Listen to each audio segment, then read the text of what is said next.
Hi friends, ఈ పన్నీర్ కర్రీని చూస్తే హోటల్ నుంచి తెచ్చానని అనిపిస్తుంది కదా. కానీ ఇది పూర్తిగా ఇంట్లోనే చేసిన కాజు పన్నీర్ కర్రీ.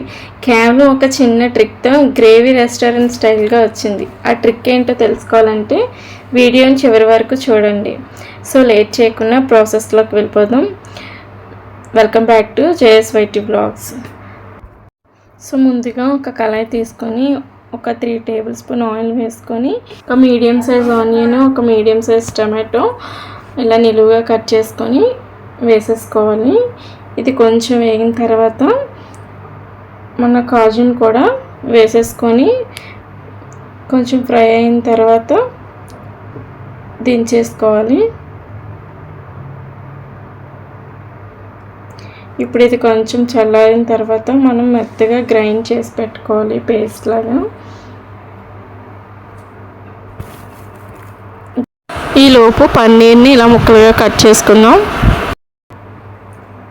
పన్నీర్ ముక్కలకు ఉప్పు, కారం, మసాలా వేసి లైట్గా ఫ్రై చేసుకుందాం.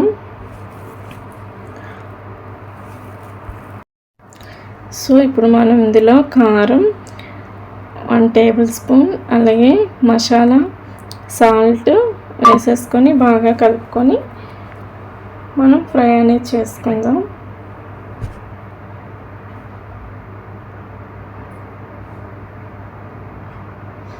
సో ఇలా కళాయి పెట్టుకొని అందులో 2 టేబుల్ స్పూన్ ఆయిల్ వేసుకొని పన్నీర్ వేయించుకోవాలి.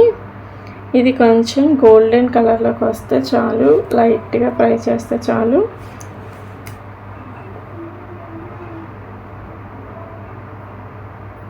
నేను చూపిస్తాను చూడండి, ఆ విధంగా కలర్ చేంజ్ అయితే బాగుంటుంది పన్నీరు.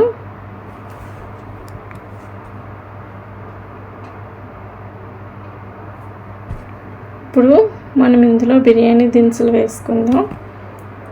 ముందుగా మనం పేస్ట్ చేసి పక్కన పెట్టుకున్న పేస్ట్ను ఇందులో వేసేసుకుందాం.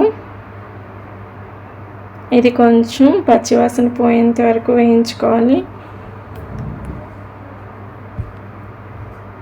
ఆయిల్ పైకి తేలుతుంది కదా చివర్లో.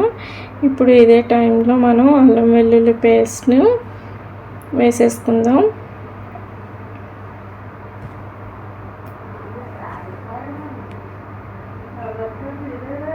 ఇప్పుడు మసాలాలు కూడా బిర్యానీ మసాలా, ఇంట్లో చేసిన ఏమైనా స్పైసెస్ ఉంటే యాడ్ చేసేసుకుందాం. సో నేను ఇప్పుడు వేసేసుకుంటున్నాను చూడండి. కారం, అలాగే రుచికి తగ్గట్టుగా సాల్ట్, ఇంట్లోనే ప్రిపేర్ చేసుకున్న మసాలాను కూడా వేసేసుకుంటున్నా.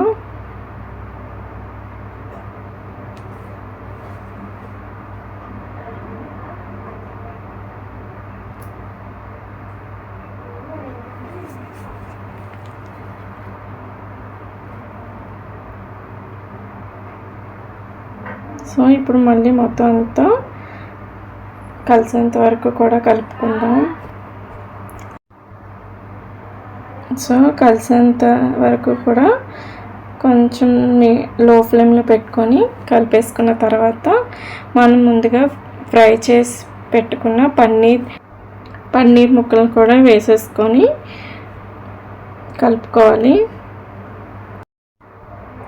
ఇప్పుడు ఇందులో కొంచెం అంటే హాఫ్ గ్లాస్ కన్నా తక్కువ కొంచెం వాటర్ వేసుకొని ఒకసారి కలిపేసుకొని లో ఫ్లేమ్లో 5 మినిట్స్ పాటు ఉడికిస్తే మన పన్నీర్ కర్రీ అనేది రెడీ అయిపోతుంది. అంతేనండి, super creamy hotel style paneer curry ready. మీరు కూడా తప్పకుండా ట్రై చేసి ఎలా వచ్చిందో కమెంట్లో చెప్పండి. వీడియో నచ్చితే లైక్ చేసి షేర్ చేయండి. ఇలాంటి మరిన్ని వంటల కోసం నా ఛానల్ని సబ్స్క్రైబ్ చేయండి. Thank you for watching.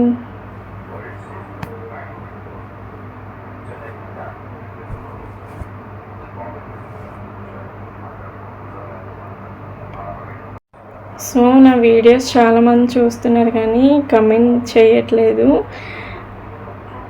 So ఎలా ఉందో నాతో కమెంట్ సెక్షన్లో కమెంట్ చేస్తే నాకు తెలుస్తుంది. దాన్ని బట్టి ఫర్దర్ వీడియోస్ అనేవి పోస్ట్ చేయడం జరుగుతుంది. సో మీ అభిప్రాయాన్ని తప్పకుండా కమెంట్ సెక్షన్లో కమెంట్ చేయండి. Thank you.